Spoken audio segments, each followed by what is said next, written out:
All right, so today we're setting aside the pasta forks and picking up our wine glasses because we're diving deep into the world of Emilia Romagna wine. Sounds refreshing. It is. And you know, everyone's always talking about the amazing food from the region Parmigiano Reggiano, Oh, definitely. prosciutto di Parma, the The best. balsamic vinegar. Oh my goodness, yes. But honestly, I feel like the wine from Emilia Romagna is kind of a hidden gem, you know? It's like the region's best kept secret. It is surprising, isn't it? I mean, this region's right in the heart of Italy. Yeah. It's steeped in history Mm-hmm. and, of course, incredible culinary traditions. Exactly. But yeah, for some reason, the wines don't always get the spotlight they deserve. I agree. So ready to change that. Absolutely. So whether you're, basically a sommelier in training or just starting to learn the difference between like a Cabernet and a Chardonnay, Right. this deep dive is for you. For everyone. We're going to kind of rewind the clock, explore the history of winemaking in Emilia-Romagna, and discover how the actual land itself influences the flavors of the wines. And we're going to do a little virtual tasting, Oh, too, yes. of the key grape varieties and wine styles. Love it. We'll go beyond the vineyards, too. Oh. We'll chat about what challenges the winemakers are up against, Mm. how they're approaching sustainability these days, and what trends we're seeing that are kind of shaping the future of Emilia Romagna wine. Wow, that sounds like we have a lot to sip on today. We do. It's going to be fun. So let's get started with a little history lesson, shall we? Let's do it. I am ready to rewind way, way back, Yeah. like before the Roman Empire back. You got it. Now, a lot of people think that Roman influence is what really shaped Italian wine. I mean, it makes sense. And it did, to an extent. Yeah. But in Emilia Romagna, we actually have to give credit to the Etruscans. The Etruscans. Yeah, they were the real pioneers. They were already planting vines there long before the Romans even showed up. Hold on. The Etruscans. That is a fun fact that I am definitely adding to my repertoire because I have to admit, I always thought the Romans were like the original Italian winemakers. It's a common misconception for sure. Wow. So we're talking about a winemaking legacy that stretches back to like, what, the 9th to 3rd centuries BC? You got it. Talk about roots. Deep roots. We could spend hours talking about the Roman era. But what's really interesting, and maybe even a little surprising, is the role that the church played Oh, interesting. in how wine in Emilia-Romagna evolved, especially during the Middle Ages. Okay. Now, back then, monasteries weren't just spiritual centers. They Yeah. were like these busy hubs of wine production. Huh. I mean, wine was essential to their religious practices, of course, Makes sense. but it was also, a pretty smart business for them. Yeah. I mean, they had the land, the knowledge, Yeah. the workforce, perfect conditions to like set up a really thriving wine operation. They had it all. Wine for the soul, 80 the coffers, right? Exactly. But I'm guessing that like monopoly didn't last forever, right? You're right. What happened as we, fast forward a bit to the Renaissance? Yeah, so as the Renaissance came around, things started to shift. Yeah. Noble families in Emilia-Romagna, they were gaining prominence. Right. And they weren't about to let the church have all the fun or the profits, for that matter. Of course not. Wine, it became this symbol of status, Yeah. wealth. Okay. So noble families, they started investing heavily in their own vineyards and wineries. Okay. And that's Yeah. when you really see this push towards exceptional quality and prestige. So we have these layers of history, first the Etruscans, then the church, and then these noble families, All coming together. all weaving their influence into like the tapestry of winemaking in Emilia-Romagna. Exactly. It's fascinating. It's pretty cool, right? Yeah. And it all kind of culminates in the wines that we enjoy today. Exactly. But to really understand what makes these wines special, we have to talk about this concept of terroir, right? We do. It's basically how the land itself leaves its fingerprint on each bottle. Like a signature. Yeah, and makes every wine unique. Exactly. I always love hearing about how, things like the climate, the soil, even something like a sea breeze can actually influence what you're tasting in your glass. It's incredible. It all plays a part. It really does. So paint me a picture of the lay of the land in Emilia-Romagna. Okay. What makes it such a great place to grow grapes? Okay, so picture this. You've got these wide, fertile plains Okay. created by the Po River, Okay. and they're perfect for those lighter-bodied wines, Okay. and especially for the sparkling Lambrusco. Oh, okay. So flatlands equal bubbles. Got it. Yeah, you could say that. But then as you move away from those plains, you start to encounter these rolling hills. Okay. And that's where grapes like Sangiovese and Albana really thrive. Okay. They love that kind of terrain. So we've got a perfect elevation for every wine preference then. It seems like it. And if you go even further south, Yeah. towards the Apennines, you'll find these mountainous areas. Okay. And that's where they produce those bolder, more robust reds. Interesting. But you mentioned the sea earlier. What role does the Adriatic Sea play in all of this? Ah, yes. Hmm. The Adriatic Sea. It's key in creating these microclimates, especially along the coastline. Okay. You get these cool breezes coming in from the Adriatic, and they help moderate the temperatures. Okay. And that creates, like, the perfect conditions Yeah. for certain white grapes. Gotcha. That explains why those whites have that, like, crisp, refreshing quality that I love. Exactly. But let's get down to earth a little bit literally. Huh. Tell me about the soil. I know that plays a big role too. It does. Soil is like this crucial ingredient in the whole terroir equation. And in Emilia Romagna, they've got it all. Oh, yeah. Yeah, you've got the alluvial soils near the Po River, Okay. clay-rich areas, sandy stretches. Mm. Every type of soil affects how those vines grow. Oh, wow. And ultimately, it shapes the flavors in those grapes. I see. Clay soils, for example, tend to retain more water, which gives you those richer, more structured wines. Wow, this whole terroir thing is a lot more complex than I thought. It's fascinating, isn't it? It is. It's not just about the grapes. Right. It's about this whole ecosystem working together. It's like a symphony. Yeah.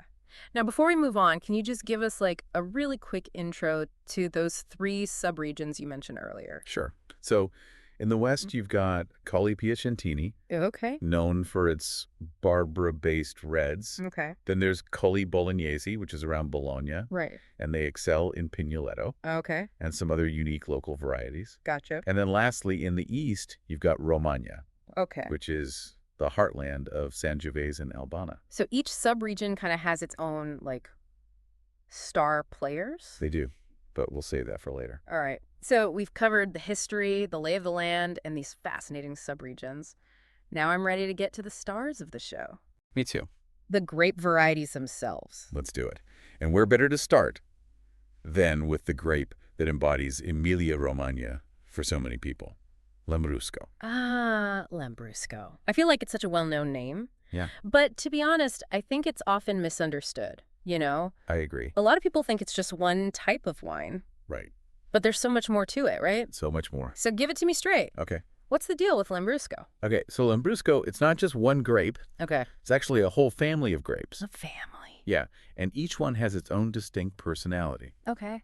And that's why you find so many different styles, from light and bubbly to rich and complex. Interesting. Okay, so which Lambrusco grapes are we talking about here? Give me the, like, cheat sheet for my next wine shopping trip. Okay, so the 4 major ones to remember are Lambrusco di Sorbara, Okay. which is known for those lighter-bodied wines, delicate fruit aromas. Gotcha. Then you've got Lambrusco Grasparosa, Okay. produces more intense wines, rich berry notes, a touch of spice. Nice. And then there's Lambrusco Salamino. Salamino. Yeah, it's named for its salami-shaped bunches. No way. Yeah, and it makes these well-structured wines with subtle herbal notes. It's interesting. And then finally, there's Lambrusco Maestri, Okay. which is a really versatile grape that's used for both red and rosé styles. Wow, that is a lot of Lambrusco. No wonder people get confused. But aside from the king of the region, what other grapes should we be raising a glass to in Emilia Romagna? Well, there's Sangiovese, of course. Ah, Sangiovese. It's one of Italy's most famous reds. Yeah. And it really thrives in that Romagna sub-region. Okay, cool. And then you've got Albana, which is a white grape. Albana. Okay. And it holds this special distinction. It's the only one in Emilia-Romagna with DOCG status. Oh, wow. That's the highest quality classification in Italy. Impressive. Sounds like Emilia Romagna is all about like quality and tradition when it comes to winemaking. So are all the wines made with these native grapes, or do they grow, you know, some of those more international varieties as well? They do take pride in those indigenous varieties. Right. But you will find some international grapes like Chardonnay, Okay. Merlot making an appearance, Okay. and even some other Italian varieties like Barbera have found a home there. So it's kind of like they have a little something for everyone. You do. Okay, so we've covered the history, the terroir, and now we've met the stars of the show, the grapes themselves. The key players. I'm ready to like taste some of these wines, but first I want to peek behind the curtain a little bit Okay. and see how these delicious flavors actually get from the vine to the bottle. Let's go. Yeah, take me into a virtual winery and unravel some of that winemaking magic for I me. do it. I'm ready to see what happens once those grapes are harvested. Okay, well, it all starts in the vineyards, of course. But what's really amazing is the level of care that goes into making sure that they have the right grape varieties planted in the perfect spot, considering the climate, the soil, Wow. all these little things. Yeah. And, generations of winemakers have passed down their knowledge, Hmm. and you can really see that synergy, Yeah. between nature and human expertise in these vineyards. That's amazing. It's like this connection to the past that's still alive today. It is. But I'm also curious about the winemaking process itself. Yeah. Like, is it all about ancient techniques, or have modern methods kind of found their way into those cellars? Honestly, it's this fascinating blend of both. Oh, okay. You've got those passionate traditionalists. Right. They really believe in those time-tested methods Yeah. passed down through their families. They try to interfere as little as possible, Okay. and they let nature kind of guide the process. Okay, I like that. But then you've got those tech-savvy winemakers, Yeah. They embrace those modern techniques like temperature control, stainless steel tanks, Yeah, yeah. and they're always using cutting-edge technology. Wow, that's so cool. So it's like this balance between honoring tradition and also embracing innovation. Exactly. It's the best of both worlds. I love that. But I'm still kind of stuck on Lambrusco. Okay. Can we dive a little deeper into how those different styles are actually Yeah. made? Sure. So remember those 4 main types of Lambrusco grapes we talked about? Yeah, yeah. So each one kind of lends itself to a particular style of Lambrusco, Okay, like Lambrusco di Sobra. okay, It's usually made into this light, dry, delicately sparkling wine, okay. often labeled as Secco. So that's the one for people who like their bubbles, on the drier side. Yeah, exactly. Okay, what about the others? Well, if you want something a touch sweeter, you might enjoy Lambrusco Amabile. Okay, It has this really subtle sweetness that balances out the acidity. gotcha. And then for the real sweet tooths out there, you've got Lambrusco Dolce. And then, of course, there's that elegant Lambrusco Rosado. Oh, yeah, the rosé. Yeah, it's perfect for those warm summer evenings. Okay, so we've got dry, semi-sweet, sweet, and rosé, a Lambrusco for every palate. Exactly. But you haven't mentioned, like, how the bubbles actually get into the bottle. Oh, right. I know there are a few different methods, something about tanks and ancestral techniques. Yeah, you're right. Fill me in. Okay, so most Lambrusco is made using something called the Charmat method. Okay. So the second fermentation, the one that creates the bubbles, happens in these large pressurized tanks. Interesting. It's a really efficient method. Yeah. And that results in those really fine, persistent bubbles that Lambrusco is known for. Makes sense. But what about that other method, that ancestral one? It sounds kind of mysterious. It does, doesn't it? What's so special about it? So the ancestral method, which is also sometimes called method ancestral, Okay. it's a much older, more traditional approach. Okay. They actually bottle the wine before the fermentation is complete. And so those remaining sugars, they ferment in the bottle, Oh. which is what creates those bubbles. Okay. And it often makes the Lambrusco a little bit cloudier Interesting. with bigger bubbles, and it's definitely making a comeback. Really? Yeah, people love that kind of rustic, almost cider-like quality it can have. So it's like a little taste of history in a bottle. You could say that. So it's amazing how much variety there is, in just Lambrusco production alone. It is. But I guess ultimately it's the winemaker who decides which path to take, Right. which style to create. So Exactly. they're kind of like the artists, right? Yeah, exactly. Crafting these liquid masterpieces. I love that analogy. But before we get too swept away by the romance of it all, we got to decode something. What's that? Those Italian wine labels. Ah, yeah. Because honestly, sometimes they feel like trying to decipher some kind of secret code. They can be a little intimidating. Yeah. But once you understand those terms, those classifications, Yeah. it really helps you find the wines that you'll love. Right, right. And you can impress your friends with all your wine knowledge. Okay, so give us the crash course. All right. What are the key things we need to know to sound like we know what we're talking about? Okay, so the Italian wine classification system, it's got 4 main tiers, but we're going to focus on the top 2, Okay. which are DOC and DOCG. Okay. DOC stands for Denominazione di Origine Controllata, Oh, wow. which means the wine's from a specific region, Right. and it follows certain production rules. Gotcha. And then DOCG, Denominazione di Origine Controllata e Garantita. Oh. That's even stricter. It represents the highest level of quality in Italian wine. So if I'm looking at a bottle and I see DOC or a DOCG, Yes, that's a good sign. it's a very good sign. Like a stamp of approval Okay. guarantees a certain level of quality Okay. and what they call typicity. Typicity. Yeah, which means the wine truly reflects the unique characteristics of its region. Oh, okay. I like that. So think of it this way. If you want a wine that truly captures the spirit of Emilia Romagna, Yeah. look for that DOC or DOCG label. Okay, that makes sense. I'm definitely going to be on the lookout for those labels from now on. Good. But can you give me some specific examples, like which DOC and DOCG wines from Emilia Romagna should I be putting on my, like, must-try list? Okay, so let's start with Lambrusco di Sorbara DOC. Okay.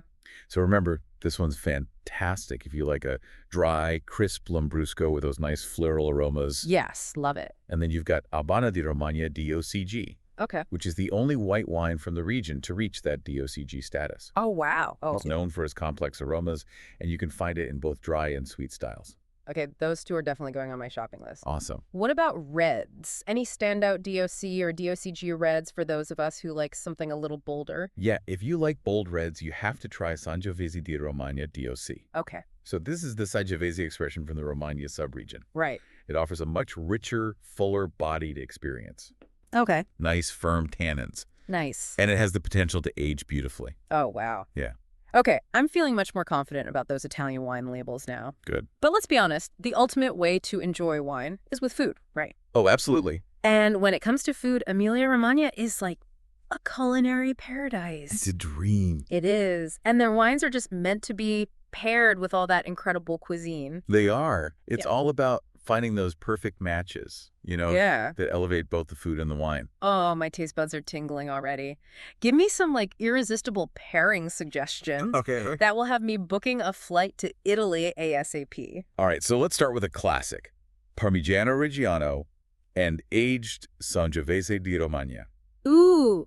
Yeah. So that sharp, salty cheese, Yeah. it's balanced so beautifully by the wine's robust tannins and complex fruit flavors. Oh, that salty, nutty cheese with the bold red perfection. It's the classic pairing for a reason. All right, what else? What else have you got?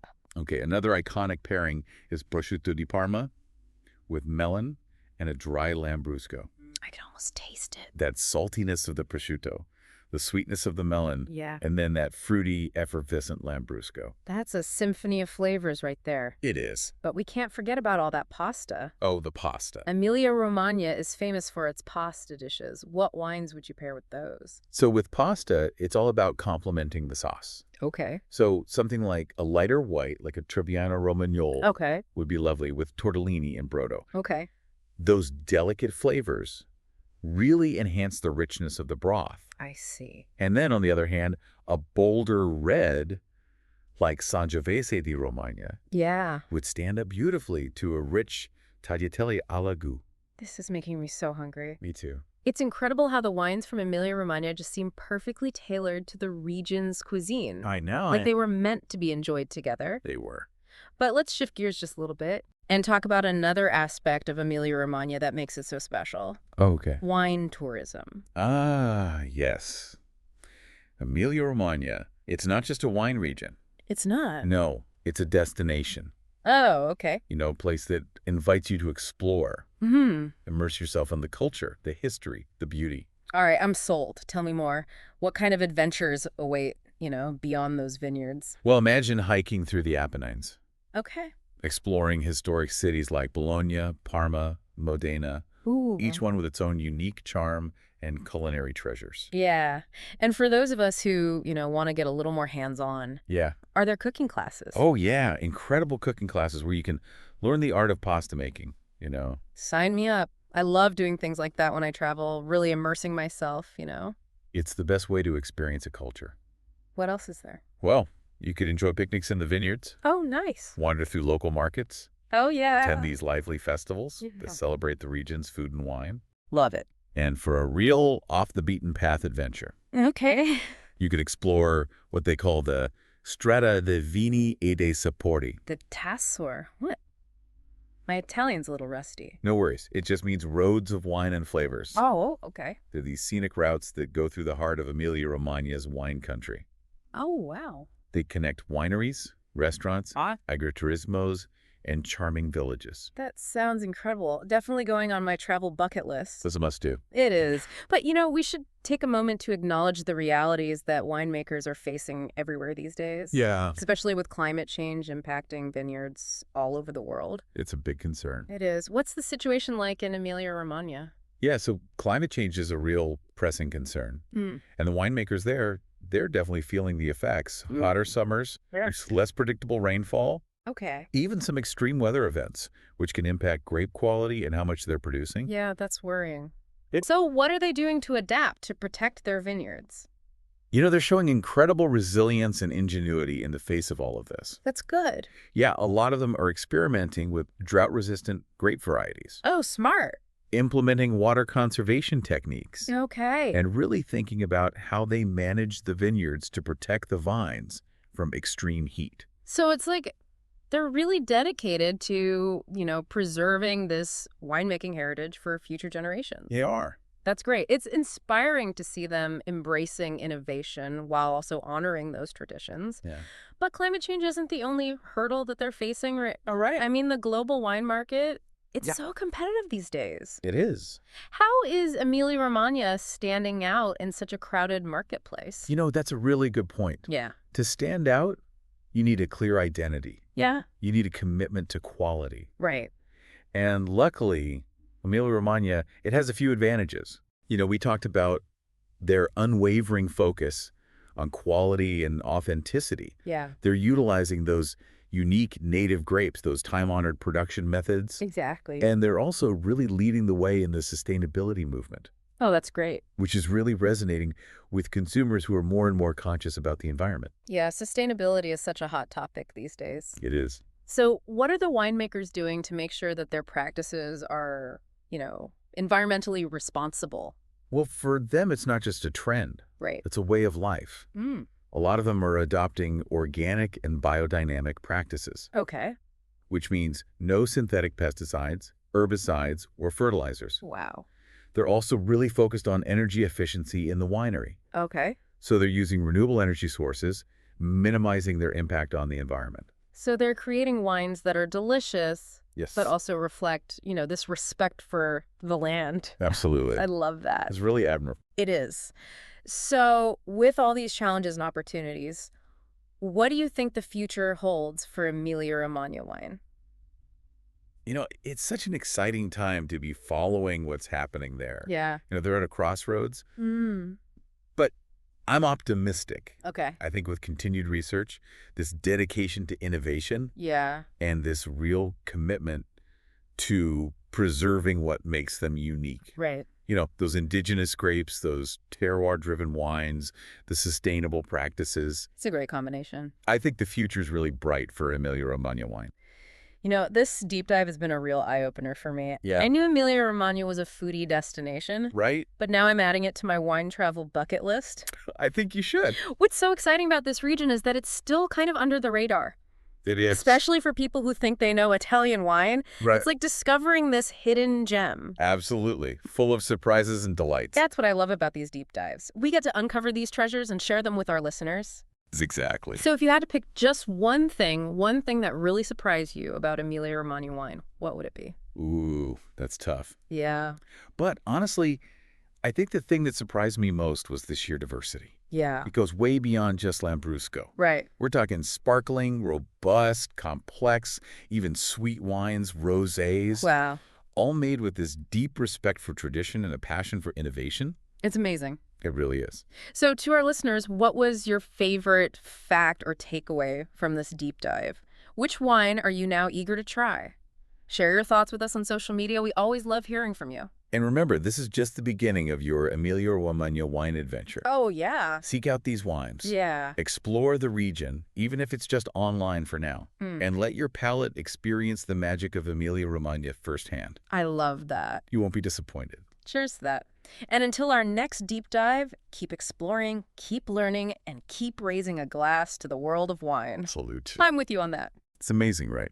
All those little decisions along the way lead to such different results. It is. I mean, it's like you were saying, they're kind of like artists, these winemakers. Yeah, they really are. But Let's not forget about something really important. Okay. Those Italian wine labels. Ah, yes. Yes. Trying to navigate those Italian wine labels. Right. Sometimes it feels like you need a degree in, I don't know, ancient languages or something. Seriously.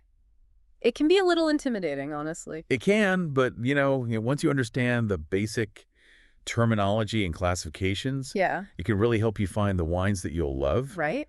And as a bonus, you can impress all your friends with your newfound wine knowledge. Exactly.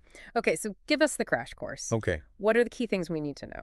All right. So the Italian wine classification system, it actually has 4 main tiers, but we're just going to focus on the top 2, Okay. which are DOC and DOCG. Okay, DOC and DOCG. Yeah, so DOC stands for Denominazione di Origine Controllata. Okay, I'm not even going to try to pronounce that. It's a mouthful, but basically it means that the wine comes from a specific region Okay. and has to adhere to certain production rules. Okay, gotcha. And then DOCG, which is Denominazione di Origine Controllata e Garantita. Right. Even more of a mouthful. Yeah, that one's even stricter. It represents like the highest level of quality you can get in Italian wine. Okay, so if I'm at the store looking at a bottle and I see that DOC or DOCG, Yeah. that's a good sign. That is a very good sign. It's like their stamp of approval, Okay. guaranteeing a certain level of quality Okay. and also what's called typicity. Typicity. Yeah, which means the wine really reflects the unique characteristics of where it's from. Oh, okay, I like that. So think of it this way. If you want a wine that really embodies the spirit of Emilia Romagna, look for that DOC or DOCG label. Okay, that makes total sense. I'm definitely going to be looking out for those labels from now on. Awesome. But can you give me some specific examples, like which DOC and DOCG wines from Emilia Romagna should be on my radar? Okay, so let's start with Lambrusco di Sorbara DOC. Okay. Remember, this one's great if you like a nice, dry, crisp Lambrusco Yeah. with those beautiful floral aromas. Love it. And then there's Albana di Romagna DOCG. Okay. And this is actually the only white wine from the region to achieve that prestigious DOCG status. Wow. Okay. It's known for its complex aromas, and it can be either dry or sweet. Ooh, interesting. All right, those 2 are definitely going on my shopping list. Awesome. What about reds? Any standout DOC or DOCG reds for those of us who prefer something a little bolder? Absolutely. For red wine lovers, you can't go wrong with Sangiovese di Romagna DOC. Okay, Sangiovese di Romagna. Yeah, so this is like their expression of Sangiovese from the Romagna subregion. Right. And it's richer, fuller-bodied, Okay. has those nice firm tannins, Nice. and it can age beautifully. Oh, wow. Sounds delicious. It is. Okay, I'm feeling so much more confident about these Italian wine labels now. Good. Now you're speaking the language. I know. But let's be honest, the best way to enjoy any wine Yeah, is with food. absolutely. And when it comes to food, Emilia Romagna is like a culinary paradise. It is. It's a food lover's dream. It is. And the wines, they're just meant to be paired with all that incredible cuisine, right? They are. It's all about finding those perfect matches, to Yeah. elevate both the food and the wine. You know, you're making my mouth water just thinking about it. I know, me too. Give me some of those, like, irresistible pairing suggestions. Okay. That will have me booking a flight to Italy tonight. Okay, so let's start with a classic. Parmigiano Reggiano and aged Sangiovese di Romagna. Oh, yeah. Classic car. That sharp, salty cheese paired with those robust tannins and complex fruit flavors in the wine. So good. That salty, nutty cheese with the bold red. Mm. It just doesn't get better than that. It's a classic for a reason. Okay, what else you got? I'm ready for more. All right, another iconic pairing is prosciutto di Parma with melon and a dry Lambrusco. Oh, yeah. Another classic. It's so good. The saltiness of the prosciutto, the sweetness of the melon, and then the bubbly, fruity Lambrusco. It's like a symphony of flavors. It is. But we can't forget about all the pasta, right? Oh, the pasta. Emilia Romagna is pasta heaven. It is. What kind of wines would you recommend pairing with those dishes? So for pasta pairings, it really depends on the sauce. Okay. Like a lighter white, a Trebbiano Romagnolo, that would be lovely, with something like tortellini and brodo. Okay. Those delicate flavors really enhance the richness of the broth. Makes sense. On the other hand, if you've got something like a rich tagliatelle al ragu Yes. that calls for a bolder red, like our friend Sangiovese di Romagna. Perfect. This is making me so hungry. You know, it's amazing how those wines from Emilia Romagna seem like they were just tailor-made for the region's cuisine. I know, right? Like they were destined to be enjoyed together. They were. But Let's shift gears for a moment and talk about another aspect of Emilia Romagna that makes it so special. Okay. Wine tourism. Ah, yes. So, Emilia Romagna, it's more than just a wine region, right? It is. It's a whole destination. Okay. It beckons you to explore, immerse yourself in the culture, the history, the beauty. I'm sold.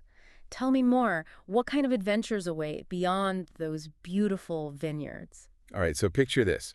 You're hiking through the Apennines. Oh, You're exploring historic cities like Bologna, oh yeah. Parma, Modena, Okay, each one with its own unique charm, and of course, incredible food. of course. And for those of us who want to get a little more hands-on, Yeah. are there cooking classes? Oh, there are some amazing cooking classes Oh, cool. where you can learn to make pasta from scratch. I love doing things like that when I travel. I know, it's the best way to experience a culture. Really immerse yourself. Exactly. What else is there? What else can we do? You can enjoy picnics in the vineyards, wander through those vibrant local markets, Yeah. attend those lively festivals that celebrate the region's food and wine. Oh, I love a good festival. And for a truly off-the-beaten-path experience, So, you could explore what they call the Strada dei Vini e dei Sapori. the what? My Italian is a little rusty, I'm not going to lie. Don't worry, it just means roads of wine and flavors. Oh, okay, so like a wine route. Exactly. It's basically this network of scenic roads that wind through the heart of Emilia Romagna's wine country, Okay. connecting wineries, restaurants, agriturismos, charming villages. Oh, wow, that sounds incredible. It's the perfect way to experience, the authentic soul of the region. That's going on my travel bucket list for sure. You won't regret it. But we should take a moment to acknowledge that climate change is a very real issue. Yeah, That winemakers everywhere are facing. absolutely. It's impacting vineyards all over the world. Yeah, it's a global concern. What's the situation like specifically in Emilia Romagna? So climate change is a very pressing issue for them. Okay. And the winemakers are definitely feeling the effects. Yeah. Hotter summers, less predictable rainfall, Right. and even more extreme weather events, Yeah. which can really impact the quality of the grapes Right. And the yields. and the yields, exactly. So that's a little worrying, honestly. It is a big concern. So what are they doing? How are they adapting to protect their vineyards? They're really showing incredible resilience and ingenuity in the face of this challenge. That's good to hear. A lot of them are exploring drought-resistant grape varieties, Okay. That's smart. implementing water conservation techniques, Mm-hmm. and really changing how they manage the vineyards to protect those vines from the heat. It sounds like they're really dedicated to preserving that winemaking heritage, They are. They're committed to making sure future generations can enjoy these wines. I love that. It's inspiring to see them embrace these innovative approaches while also honoring those traditions. Absolutely, it's the perfect balance. But climate change isn't the only hurdle they face, yeah, right? right.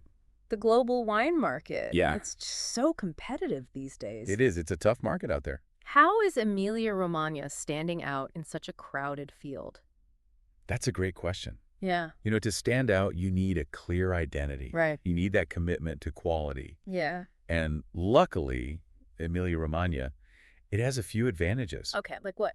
Well, first, there's that focus on quality and authenticity that we talked about, Mm-hmm.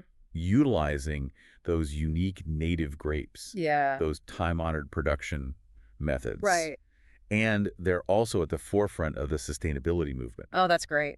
Yeah, sustainability is such a hot topic these days. It is, and consumers are really paying attention to that. For sure. So, what kind of steps are the winemakers taking to make sure their practices are environmentally friendly?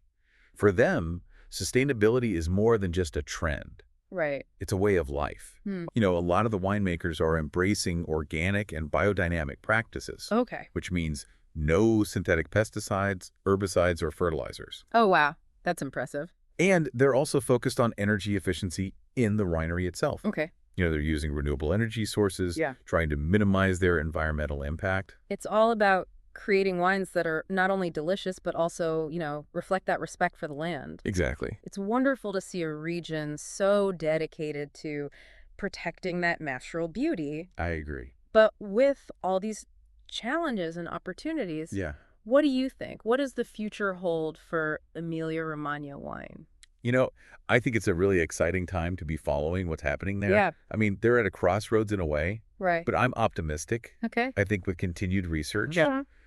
this dedication to innovation Right. and this real commitment to preserving what makes them unique, Right. The indigenous grapes, the terroir-driven wines, the sustainable A practices. great combination. It really is. I think the future is bright for Emilia Romagna wine. I have to say, this deep dive has been such an eye-opener for me. Oh, good. I always knew Emilia Romagna was a foodie destination, but now I'm adding it to my wine travel bucket You list. should. What's exciting is that it's still a bit under the radar, It is. especially for people who think they know Italian wine. Right. It's like discovering this hidden gem, you know? So absolutely. It's full of surprises. It is, and that's what I love about these deep dives, We get to uncover these hidden treasures and share them with our listeners. Exactly. So if you had to pick just one thing that surprised you the most about Emilia Romagna wine, That's tough. it is a tough one. Honestly, I think it's the diversity. The diversity. Yeah, it goes way beyond just Lambrusco. Right. We're talking sparkling, robust, complex, even sweet wines, rosés. Wow, that is a lot of diversity. It really is all made with this incredible respect for tradition and that passion for innovation. It's amazing. It is. There's truly something for everyone in Emilia Romagna. I agree. So to our listeners, what was your favorite fact or takeaway from this deep dive? Which wine are you now eager to try? Share your thoughts with us on social media. We love hearing from you. And remember, this is just the beginning of your Emilia Romagna wine adventure. Oh, yeah, there's so much more to explore. Seek out these wines, explore the region, even if it's just online for now, Yeah. and let your palate experience the magic of Emilia Romagna firsthand. You won't be disappointed. Cheers to that. And until our next deep dive, keep exploring, keep learning, and keep raising a glass to the world of wine. Salute. It really is. Before this deep dive, I was so focused on Lambrusco, but now I'm seeing Emilia Romagna wine in a whole new light. Yeah, Like, there's so much more to discover. there is. I feel like we just scratched the surface. And that's the beauty of it. Yeah. There's always something new to uncover, another layer to explore. Right. For me, that's what makes exploring wine so captivating. Absolutely. So, speaking of uncovering things and exploring, I know our listeners are probably itching to get out there and try some of these wines. Any tips for finding these, like, hidden gems? Yeah, definitely. Don't be afraid to venture beyond the familiar names, Right. Ask your local wine shop for recommendations. Okay. Or do some online research. There's some fantastic resources out there dedicated to Italian wine. Okay. And a lot of them even specialize in Emilia Romagna. Perfect. Yeah, I think sometimes people get a little intimidated by wine. Yeah. Especially Italian wine with its long history and, those labels we talked about. Right, but it's all about enjoying the journey and finding what you love. Exactly. Wine shouldn't be intimidating. No, it should be inviting. Yeah. It's about exploring those new flavors, discovering new favorites, and sharing those experiences with friends. I love that. And what better way to share the experience than with a delicious meal inspired by Emilia Romagna? Oh, I love that idea. I'm already planning my next dinner party, complete with all those regional specialties and, of course, a selection of those fantastic wines we talked about. Sounds amazing. Remember, it's all about balance, Right. Think about how heavy or intense the dish is, Okay. and then choose a wine that will complement those flavors. Gotcha. And don't be afraid to experiment. Have fun with it. This has been such a fascinating journey. I feel like I've learned so much, and I'm definitely inspired to explore more of what Emilia Romagna has to offer. Me too. Any final words of wisdom for our listeners before we wrap up this deep dive? I would encourage everyone listening to approach Emilia Romagna wines with a sense of curiosity, Yeah. adventure. Adventure. Don't limit yourself to what you think you know about Italian wine. Right. Allow yourself to be surprised, delighted, and maybe even a little challenged by what you discover. I like that. There's a whole world of flavor waiting to be uncorked in this region. Beautifully said. So, to our listeners, we hope this deep dive has sparked a newfound appreciation for the wines of Emilia Romagna. Yeah. Go forth, explore, and discover your own favorites. We'd love to hear about your experiences, share your thoughts, your tasting notes, your favorite pairings on social media. We love hearing from you. We do. We're always eager to connect with fellow wine enthusiasts. And remember, the world of wine is vast and always evolving. It is. So keep exploring, keep learning, and most importantly, keep enjoying the journey. Couldn't have said it better myself. So until our next deep dive, cheers to new discoveries and the joy of good wine. Salute.